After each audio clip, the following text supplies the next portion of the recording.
The Profectory Podcast, Mastering the Mind and Market. Hosted by Manny Teran, we explore what it takes to succeed, both in business and within yourself. From strategy and business growth to mindset and resilience, we provide the tools to lead with clarity, confidence, and wisdom.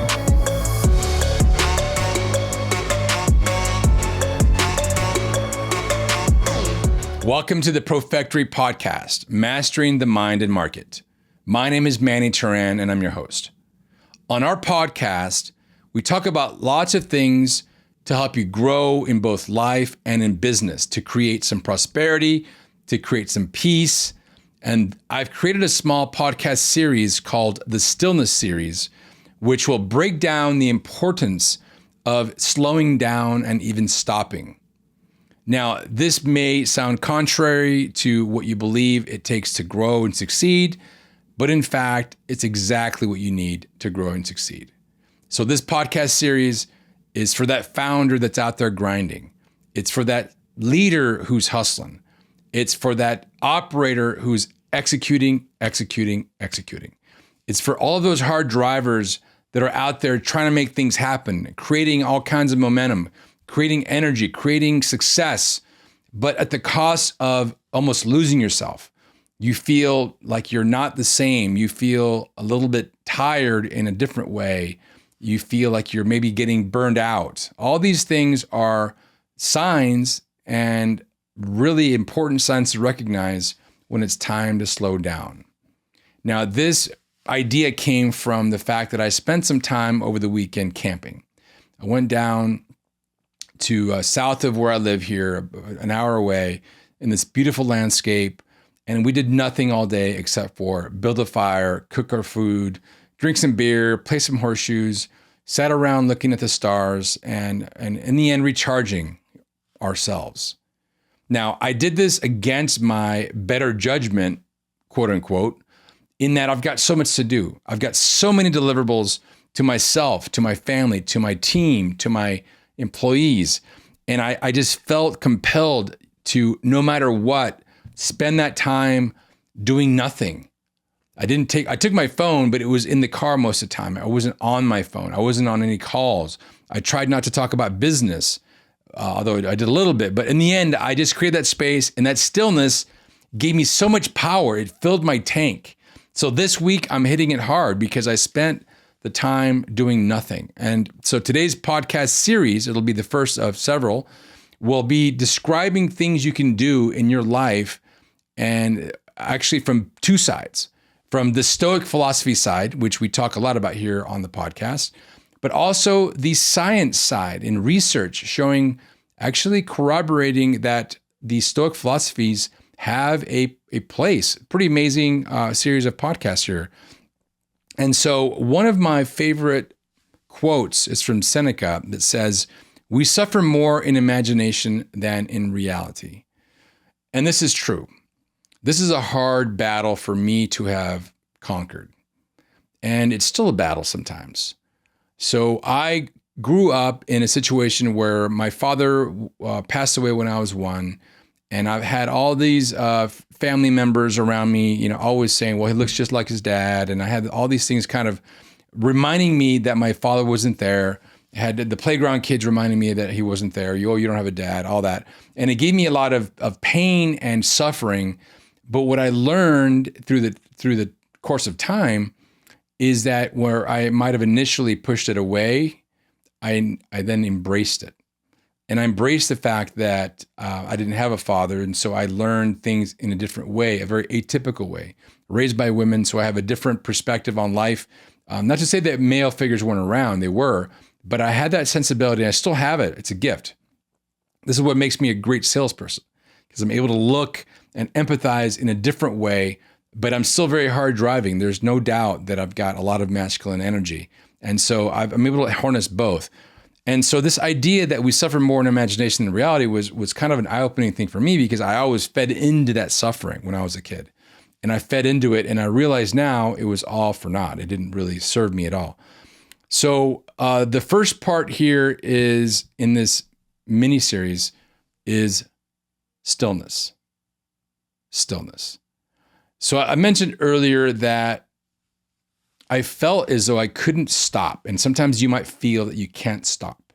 That if you stop for an hour, half an hour, whatever, let alone a day or two, that things are going to fall apart.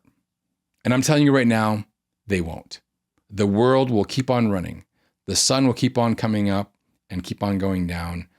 And the fact that you're taking the time you need to recharge is only going to serve you the most.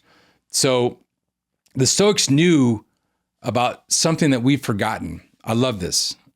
Nowhere can a man find a quieter or more untroubled retreat than his own soul. That's Marcus Aurelius. Now, that idea, of course, I use the reference of stillness in the fact that I went out camping, but stillness can be found at any time. Stillness can be found taking a walk around the block. Stillness can be found in your daily commute. And maybe you turn the radio off. Maybe you just sit there and you're just in stillness. You know, in business, we're taught to scale, to grind, to push, to hustle. But what we forget, and what is hard to understand, is that you really can't scale chaos in a good way. If your life is chaotic, if your business is chaotic and you're just trying to scale and grow and multiply, then all you're going to do is you're going to perpetuate that chaos. I learned this a long time in business, that I surround myself with my team that are detail people. So when I create that momentum, that vision, I've got people there to actually help me to execute it. And so I say this is there's a stillness in that process as well. So I might look at a situation, I might take their input about creating a vision and going in a new direction. And I need to create stillness in my life. I take that idea and I sit with it. I'm still with it so that new ideas will emerge, so that I will become grounded and comfortable in the position, because ultimately I'll ask my team about that vision and they're going to push back. I want them to push back. I want them to challenge me. And so that is really important, that stillness. So the Stoics practice stillness not really as a luxury, but as a strategy. It was a foundation for decisive action. It was that moment, especially if you think about some of the Stoic leaders like Marcus Aurelius, who was an emperor, taking time for himself to think and ponder about a situation was vastly important. And oftentimes that stillness that we think isn't necessarily focused directly on the problem. It's just focused on being unfocused. It's focused on retreating back to that quiet inside. Now, if you've tried meditating, you know that it's not quiet. You know these thoughts pop in and out. But the idea, and we're going to talk about meditation in one of the other mini podcast series here, is letting it come and out. You don't have to push these thoughts away. Invite them in, hold that in their space, and then let them go. And so it's just a lot of power behind that may not be initially aware, you may not be initially aware of. But here is some science that actually has some support for the Stoic principle of stillness. So this comes from the University of California, Davis, Center for the Mind and Brain. And the finding is that stillness boosts executive function and decision-making. So how does this happen?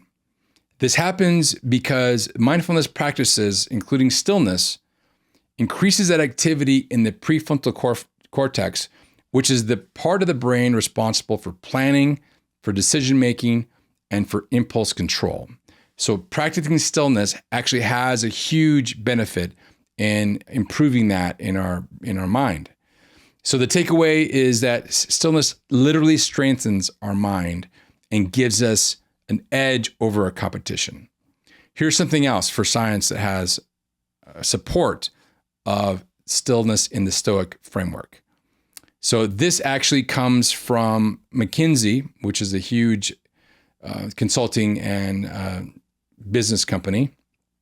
And they say the hidden cost of busy. So the insight is overscheduled people that are constantly in that momentum, and you try to meet with them and Oh yeah, I'll meet with you in like 2 months from now. I'm so busy. So those have a 40% drop in productivity and strategic accuracy. I believe this. I have seen this day in and day out.